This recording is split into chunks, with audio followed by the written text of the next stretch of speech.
শীতের শুরুতেই প্রত্যন্ত গ্রাম অঞ্চলের ফসলের মাঠ জুড়ে দেখা যায় সরিষা ফুলের হলুদ বর্ণের সমারোহ। এই সরিষা ফুল নিয়ে কবিদের হাজারো কবিতা। শীত মৌসুম আসতে না আসতেই প্রকৃতির প্রেমীরা ডুবে যায় সর্ষে ফুলের সৌন্দর্যে। শহর থেকে অনেক প্রকৃতিপ্রেমী দর্শনার্থীরা ছুটে আসেন গ্রামের মাঠে ঘাটে। আমি এই বিগত 5 বছর থেকে এখানে আসছি, সরিষা ফুল দেখতে আসছি, ছবি তুলতে আসছি, ফ্যামিলির সাথে আসছি, ঘুরতে আসছি। গাইবান্ধা জেলার মাঠে মাঠে হলুদিয়া পাখি হয়ে দুলছে সর্ষে ফুল। নিসর্গ সেজেছে অপরূপ সাজে। সকাল দুপুর এমনকি সন্ধ্যা পর্যন্ত সব বয়সী মানুষ ছুটছেন সেই সৌন্দর্য উপভোগ করতে।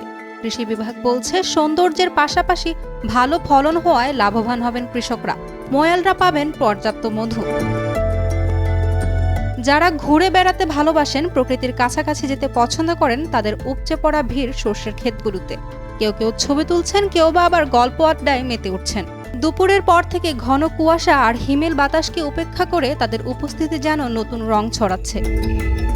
আমাদের মতো ইয়াং জেনারেশন যারা, যে এখনো যে প্রকৃতির মাঝে যে আছে, আসার পরে যে ছবি তুলতেছে, বিভিন্নভাবে তারা আনন্দ অনুভব করতেছে, এটা দেখে আমার নিজেরও অনেক আনন্দ লাগতেছে। না, খুবই ভালো লাগতেছে। আমাদের বাসার আশেপাশেই আমরা আসি, মানে এটা আমাদের সেকেন্ড টাইম আসা, খুবই ভালো লাগতেছে। আর সরিষার ঘ্রাণটা অনেক সুন্দর, যে সরিষার যে স্মেলটা, এটা খুবই ভালো লাগে। জেলা কৃষি সম্প্রসারণ অধিদপ্তরের উপপরিচালক মোহাম্মদ খোরশেদ আলম জানান, চলতি মৌসুমে জেলায় 16,554 হেক্টর জমিতে সর্ষে চাষ করা হয়েছে, যা গত বছরের তুলনায় 1,354 হেক্টর বেশি, যা কৃষিক্ষেত্রে উল্লেখযোগ্য প্রভাব ফেলবে।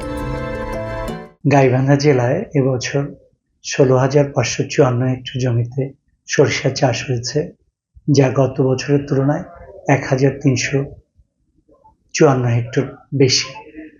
আমরা আশা করি গাইবান্ধার এই সরিষা আবাদ গাইবান্ধার কৃষিতে গুরুত্বপূর্ণ অবদান রাখবে।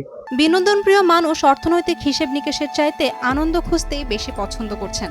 তাই সামাজিক যোগাযোগ মাধ্যমে হলুদ সর্ষে ক্ষেতের সৌন্দর্যের মধ্যে তাদের নিজেকে খুঁজে পাওয়ার ভিডিও কিংবা ছবি অন্যদের মুগ্ধ করছে। অমিতাভ দাস, শিমুনের তথ্যচিত্রে ডেস্ক রিপোর্ট। উর্মি আক্তার, সোমা, কালার কণ্ঠ।